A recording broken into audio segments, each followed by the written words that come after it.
নমস্কার, পাঠ করছি প্রভাত কুমার মুখোপাধ্যায়ের কুড়ানো মেয়ে ছোট গল্পের প্রথম দুটি পরিচ্ছেদ। প্রথম পরিচ্ছেদ, বেহাই বাড়ি। অপরাহ্নকাল, শ্রাবণ মাসের ভরা গঙ্গা মতিগঞ্জের ঘাটের অস্বস্থমূল লেহন করিয়া বহিতেছে। একখানি জীর্ণ কলেবর ডাউলে আসিয়া ঘাটে লাগিল।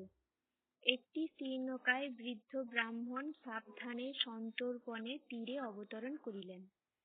মাঝি তাহার ব্যাগটি, ছাতাটি, লাঠিখানি নামাইয়া দিল।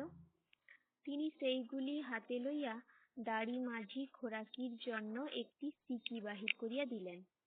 মাঝি সিকিটি হাতে করিয়া বলিল, কর্তা, আমরা 5টি প্রাণী, 4 আনায় কি করে পেট ভরবে?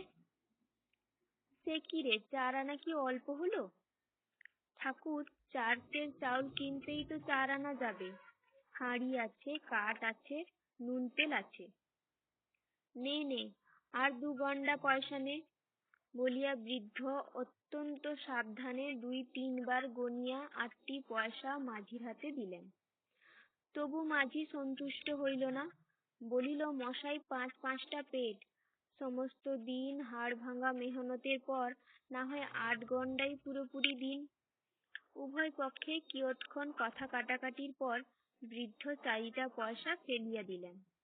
তাহার পর চারিদিকে চাহিয়া মৃদুস্বরে মাঝিকে বলিলেন, যদি কেউ জিজ্ঞাসা করে তোমরা কি করতে এসেছ, বলিস আমাদের ঠাকুরমশাই একটা বিয়ের সম্বন্ধ করতে এসেছেন। তাহার পর বৃদ্ধ ধীরে ধীরে রাস্তায় উঠিলেন। ধীরে ধীরে পথ অতিক্রম করিয়া গন্তব্যস্থান অভিমুখে চলিলেন। দোকানি পসারিরা এই নূতন লোকটির পানে মুহূর্তের জন্য কৌতূহলপূর্ণ দৃষ্টি নিক্ষেপ করিয়া আবার স্ব কার্যে মন দিল। বৃদ্ধের নাম সীতানাথ মুখোপাধ্যায়, নিবাস নবগ্রাম। সকালবেলায় লিখিতে বসিয়াছি, অদৃষ্টে কি আছে বলিতে পারি না। নবগ্রামের কেহ আহারের পূর্বে এই বৃদ্ধের নামোচ্চারণ করে না। তাহার কৃপণতা খ্যাতি বহুদূর ব্যাপ্ত। মতিগঞ্জে তাহার বেহাই বাড়ি। 5 বৎসর পূর্বে এই গ্রামে শ্রীযুক্ত হৃষিকেশ বন্দ্যোপাধ্যায়ের কন্যার সহিত তাহার কনিষ্ঠ পুত্র শ্রীমান অন্নদাচরণের বিবাহ হইয়াছিল। বৎসর খানেক হইবে তাহার বধূমাতা সন্তান সম্ভাবনাবশত পিতৃগৃহে আনীত হইয়াছিলেন। আজ 5-6 মাস হইল। একটি কচি মেয়ে রাখিয়া বধূটি ইহলোক ত্যাগ করিয়া গিয়াছেন। একদা উৎসব বেশ পরিধান করিয়া বাদাভাণ্ডের সহিত সীতানাথ এই পথে পালকি করিয়া বর লইয়া গিয়াছিলেন। আজ সেই সমস্ত অতীত কথা স্মরণ হইতে লাগিল। মনটা বিশেষ নহে, একটু যেন বিষণ্ণ হইল। বৈবাহিকের বাটি পৌঁছিতে অধিকক্ষণ লাগিল না। বৈঠকখানা খোলা ছিল। সীতানাথ গিয়া সেইখানে উপবেশন করিলেন। সেই কক্ষের ভিত্তিগাত্রে বসুধারার সপ্তরেখা আজিও বিদ্যমান। মনে হইল পুত্রের বিবাহান্তে এই কক্ষে কুশণ্ডিকা সম্পন্ন হইয়াছিল। বিবাহের সমকালে তাহার বৈবাহিক হৃষিকেশের অবস্থা বেশ সচ্ছল ছিল। 3000 টাকা খরচ করিয়া তিনি একমাত্র কন্যাটির বিবাহ দিয়াছিলেন। হৃষিকেশ চালানের ব্যবসা করেন। 5 বৎসরকাল উপর্যুপরি লোকসান দিয়া তিনি এখন শুধু নিঃস্ব নহেন, ঋণে জড়িত হইয়া পড়িয়াছেন। বসুধারার চিহ্নগুলি যে রহিয়া গিয়াছে, 5 বৎসরের মধ্যে সে কক্ষ ভিত্তিতে যে একটিবারও চুন পড়ে নাই, সামান্য হইলেও তাহারও এই অসচ্ছলতার একটা নিদর্শন।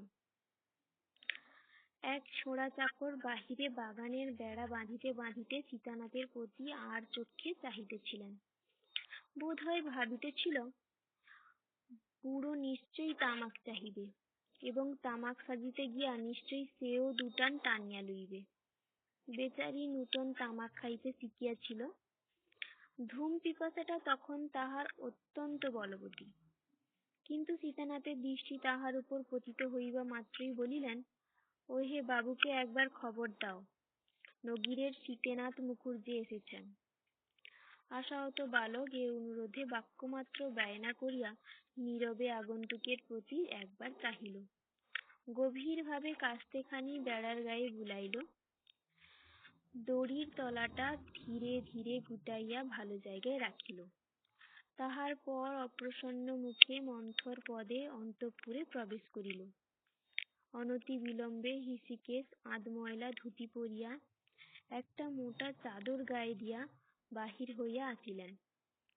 সীতানাথ দেখিলেন বৈবাহিকের সে স্থূলবপু নাই, অঙ্গে সে লাবণ্য নাই, চক্ষু কোটরগত। দুইজনে নমস্কারের আদান প্রদান হইল, কোলাকুলি হইল, কুশল প্রশ্নাদি জিজ্ঞাসা হইল। হৃষিকেশের চক্ষু ছল ছল, গোটা কতক বড় বড় জলবিন্দু গণ্ড বাহিয়া তাহার গাত্রবস্ত্রে পতিত হইল। ভৃত্য আসিয়া তামাক দিয়া গেল। দুইজনে অনেকক্ষণ ধরিয়া পর্যায়ক্রমে ধূমপান করিলেন, কাহারও মুখে কথাটি নেই। অবশেষে সীতানাথ বলিলেন, ভাই, যাহা হইবার তাহা তো হইয়াছে, সে তো আর ফিরিবে না, বৃথা আক্ষেপ করিয়া কি হইবে বলো, মেয়েটিকে একবার আনো দেখি। হৃষিকেশ উঠিয়া গেলেন, কিয়ৎক্ষণ পরে বাহির হইয়া আসিলেন। পশ্চাতে কি তাহার কোলে ফরাসি ছিটে দোলাই জড়ান, মাতৃস্তন বঞ্চিত শীর্ণকায় শিশুকন্যা। সে হাসিতেছে না, কাঁদিতেছে না, নিতান্ত নির্লিপ্তের মতো একদিক পানে চাহিয়া আছে। তাহার পিতামহ তাহার মুখ দেখিবার জন্য নগদ একটি আধুলি বাহির করিয়াছিলেন। কি ভাবিয়া আবার আধুলিটি রাখিয়া একটি টাকা বাহির করিলেন। মুখুজ্যে মহাশয় ইহজীবনে এরূপ বদান্যতা ও ত্যাগ স্বীকারের পরিচয় আর কখনো দেন নাই। এবার একটু বিশেষ কারণ ছিল। টাকাটি দিয়া নাতনির মুখ দেখিলেন। কি টাকাটি হাতে লইয়া অসন্তুষ্টের মতো অন্যদিকে মুখ ফিরাইল বলা বাহুল্য। মেয়ের আদর এখন শহর ছাড়িয়া পল্লী গ্রামেও প্রবেশ করিয়াছে। কলেজের নব্যবাবু শ্বশুরালয়ে গিয়া গিনি দিয়া প্রথমা কন্যার মুখ দেখিলে পাড়ার লোকে সেটাকে বাড়াবাড়ি বলিয়া আর হাস্য করে না। সুতরাং টাকাটি ঝির মনে ধরিবে কেন? সে ভাবিল, মর মিনসে, এত কষ্টের প্রথম মেয়েটি, আহা, তাতে আবার মা মরা, একটু সোনা জুটল না মুখ দেখতে। ক্রমে অন্ধকার হইল। মুখোপাধ্যায় হস্তপদাদি প্রক্ষালন করিয়া সন্ধ্যা বদনার জন্য বাটির ভিতর প্রবেশ করিলেন। পূজার আসনে বসিবা মাত্র শুনিতে পাইলেন তাহার বেহাইন ওগো মা আমার কোথায় গেলি গো বলিয়া উচ্চস্বরে ক্রন্দন আরম্ভ করিয়াছেন। মাতৃহৃদয়ের সেই উচ্ছ্বসিত শোকার্ত রবে সন্ধ্যাদেবী যেন শিহরিয়া উঠিলেন। হৃষিকেশের চক্ষু হইতেও ঝরঝর করিয়া জল পড়িতে লাগিল। সীতানাথ মূঢ়ের মতো পূজার আসনে বসিয়া রহিলেন। মধ্যে মধ্যে কেবল মাথা নাড়িয়া বলিতে লাগিলেন, হা নারায়ণ, কি করিলে? কান্না থামিলে সীতানাথ সন্ধানিক শেষ করিলেন। তারপর জলযোগে বসিলেন। কিন্তু তাহার মনের ভিতরটা কে যেন টিপিয়া ধরিয়া থাকিল। যে কার্যের জন্য এতখানি গঙ্গাপথ অতিক্রম করিয়া আসিয়াছেন, তাহার সম্বন্ধে তো এখন পর্যন্ত একটি কথাও বলা হইল না। বৈকাল হইতে কতবার বলি বলি করিয়া আর বলিতে পারেন নাই। শেষকালে স্থির করিলেন, দূর হোক গে, কাল সকালেই বলিব। রাত্রিটা কোনো মতে কাটিয়ে দিই। আহারান্তে বৈঠকখানাতেই তাহার শয্যা প্রস্তুত হইল। হৃষিকেশ রাত্রির মতো বিদায় গ্রহণ করিলেন। পূর্বকথিত ভৃত্য বালক একপাশে কম্বল পাতিয়া শুইল। দুশ্চিন্তায় সমস্ত রাত্রি ব্রাহ্মণের নিদ্রা হইল না। যে কার্যের জন্য আসিয়াছেন তাহা সফল হইবে কি হইবে না এই ভাবিয়া ভাবিয়াই রাত্রি কাটিল। তামাক সাজিতে সাজিতে চাকর ছোড়ার প্রাণান্ত হইল। রাত্রি ৩টার সময় যখন সীতানাথ তামাক সাজিবার জন্য আবার তাহাকে জাগাইলেন, তখন সে বলিল, তামুক আর নেই ঠাকুর, সব ফুরিয়ে গিয়েছে। বেগতিক দেখিয়া শেষবারে তামাক সাজিবার সময় সে বাকি তামাকটুকু জানালা গলাইয়া বাহিরে ফেলিয়া দিয়াছিল। দ্বিতীয় পরিচ্ছেদ, কার্যোদ্ধার। সকাল হইলে দুগ্গা দুগ্গা বলিয়া সীতানাথ গাত্রস্থান করিলেন। বৈবাহিকের সঙ্গে সাক্ষাৎ হইল। ধূমপান করিতে করিতে সীতানাথ স্থির করিলেন, এইবার বলি। মনোগত অভিপ্রায় ব্যক্ত করিবার সূচনাটা এইরূপ হইল। বেয়াই মশাই, অদৃষ্ট ছাড়া তো আর পথ নেই। আমাদের বা অদৃষ্টে কি ছিল তা কে খণ্ডন করবে বলো?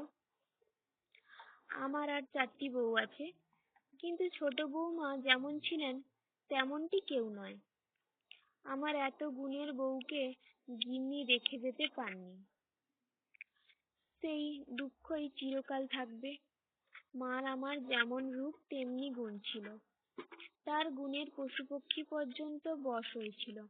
বাড়িতে রাঙ্গি বলে একটা গাই আছে, এমনই বজ্জাত, তার ত্রিসীমানায় কেউ যেতে পারে না। 3 পেতে গুটোতে আসে। কেবল ছোট বৌমা কাছে গেলে সে কিছু বলতো না। গায়ে গায়ে ঝগড়া কলহ, এতে চিরদিন সকল সংসারে চলে আসছে। কিন্তু আমার অন্য বউরা ছোট বৌমাকে নিজেদের সহোদরা ভগিনীর মতো মনে করতেন। দুঃসংবাদটা শুনে বড় বৌমা একেবারে আছাড় খেয়ে পড়েছিলেন। 3 দিন 3 রাত্রি জল স্পর্শ করেননি। আজও বলেন, আমার পেটের সন্তান গেলে এতটা হতো না। হৃষিকেশ চক্ষুর জলে মাটি ভিজাইতেছিলেন, কম্পিত স্বরে বলিলেন, বেয়াই মশাই, থাক, আর সেসব কথা কয়ে ফল কি? অন্য কথা বলুন। সীতানাথ চুপ করিলেন। তাহার ভূমিকাই তাহাকে মাটি করিয়া দিল। নীরবে নিজের বুদ্ধিকে ধিক্কার দিতে লাগিলেন। কিয়ৎক্ষণ আবার এ কথা সে কথা 5 কথায় কাটিল। এবার সীতানাথ নিজের উপর অত্যন্ত রাগ করিয়া ভূমিকা মাত্র বর্জন করিয়া কথাটা বলিয়া ফেলিলেন। শুনিতে এমন কাঠখোট্টা রকম ঠেকিল যে নিজেরই লজ্জা করিতে লাগিল। কথাটা আর কিছুই নয়, বধূমাতার অলঙ্কারগুলির কথা। তাহাই বৃদ্ধ আদায় করিতে আসিয়াছেন। প্রস্তাবটা শুনিয়া হৃষিকেশ অনেকক্ষণ নিস্তব্ধ হইয়া রহিলেন।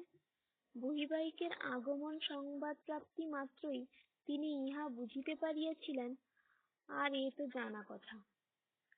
তবু তাহার মনে একবার দুরাশা উপস্থিত হইল, গহনাগুলি আটকাইবেন, দিবেন না। নাতনিটি যদি বাঁচে, কুলীনের ঘরের মেয়ে, বাঁচিবারই 16 আনা সম্ভাবনা। তবে তাহারই ঘাড়ে পড়িল। ওই অলঙ্কারগুলি অবলম্বন করিয়া তাহার বিবাহ দিবেন। 2000 টাকার অলঙ্কার দিয়া তিনি যখন একমাত্র কন্যার বিবাহ দিয়াছিলেন, তখন তাহার অবশ্য খুব ভালো ছিল। উপর্যুপরি কয়েক বৎসর ক্ষতিগ্রস্ত হইয়া এখন সে অবস্থার পরিবর্তন হইয়াছে। তাহার ছেলেগুলো কেহ মানুষের মতো হয় নাই। তাহার অবর্তমানে কি করিয়া যে তাহারা সংসার চালাইবে, তাহাই তিনি মাঝে মাঝে ভাবিয়া আকুল হইতেন। এই সকল 5 রকম ভাবিয়া চিন্তিয়া তিনি অলঙ্কারগুলি রাখিবার দুরাশা মনোমধ্যে পোষণ করিয়াছিলেন। অন্তত অশুভস্য কালহরণং, যত বিলম্ব হয় তাহার চেষ্টা করিবেন স্থির করিলেন। বলিলেন, মুখুজ্যে মশাই, সেই জিনিসগুলি আপনারই। যখন একবার আপনার পুত্রকে দান করেছি, তখন আর তার এক রাত্রি মাত্র ফিরে নেব না। তবে কিছুদিন আপনাকে অপেক্ষা করতে হবে। আপাতত আপনাকে দিতে পারছি না। শুনিয়া মুখুজ্যে মশাই মুখ শুকাইয়া গেল। ভাবিলেন বুঝি বেহাই অলঙ্কারগুলি কোথাও বন্ধক দিয়াছে। তাহা হইলে তো সর্বনাশ। বলিলেন, কেন, এখন দিতে বাধা কি? হৃষিকেশ দীর্ঘ নিঃশ্বাস ত্যাগ করিয়া বলিলেন, এই সদ্য শোকটা পাওয়া গিয়েছে, এখনো 6 মাস হয়নি। আর কিছুদিন যেতে দিন। বাক্স থেকে সে অলঙ্কার এখন বের করে কে বলুন? মেয়েদের কথায় কি থাকে, কোথায় কি না থাকে, আমি তো কিছুই জানি নে। গিন্নি সে কাল রাত্রির পর থেকে সে ঘরই আর ঢোকেনি। তার বড় আদরের শেষ মেয়েটি, কিছুতেই তাকে বোঝাতে পারি নে। তার ঘরে পদার্পণ করেন না। তার কোনো জিনিসটি ছুঁতে হলে কেঁদে আকুল হন। এমন অবস্থায় কি করে তাকে বলি, তোমার মেয়ের বাক্স খুলে গহনাগুলি বের করে দাও? চোখটা এখন বড্ড নতুন, কিছুদিন আর যেতে দিন।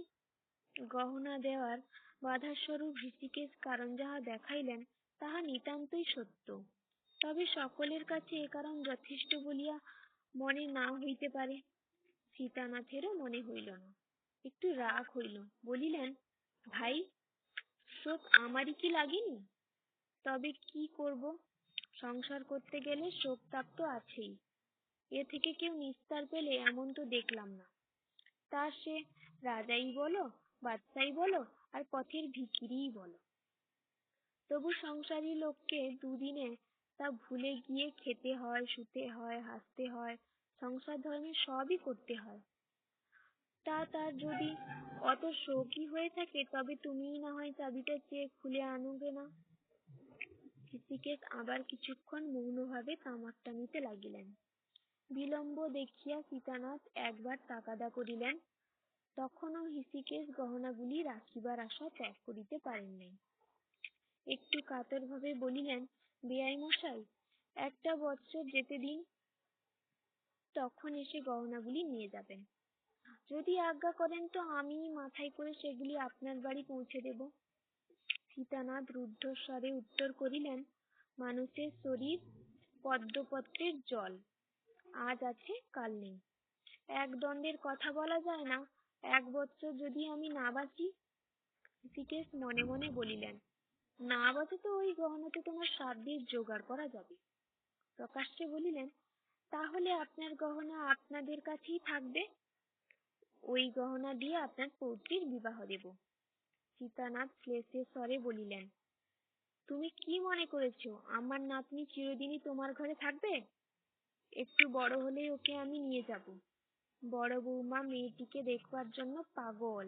আসবার সময় আমাকে বললেন, বাবা, আমিও তোমার সঙ্গে যাব, খুকিকে দেখে আসবো। বিবাহের কথা বলছো? তা ভাই, আমাদের এমন কপাল কি হবে? ওই মেয়ে কি বাঁচবে? ওর যেরকম চেহারা দেখলাম তাতে কোনো মতেই তো মেসে আশা করা যায় না।